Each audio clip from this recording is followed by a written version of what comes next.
What's up mga Pops, Pulmonary Collectors? Andito tayo sa gym, no?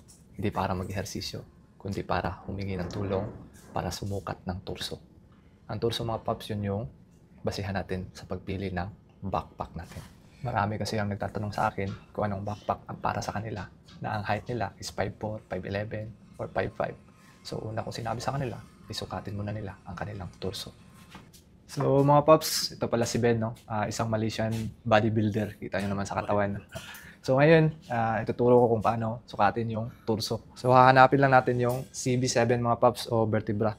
So ito yun, permanenteng buto sa likod. So dito natin nilagay yung scale tip niya.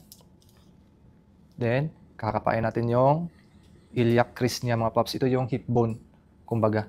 So ito yung iliac crease niya. So, nile-level natin yung kamay natin dito. Pag matouch na natin to, yun, ito, kita ko na.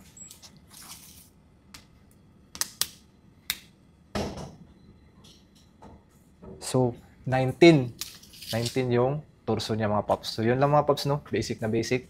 Boss, salamat. Thank you. So, ngayon, i-compare mo yung sizing guide kagaya nito.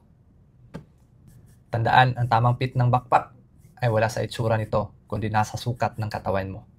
Sana makatulong ito sa susunod na pagbili mo ng backpack.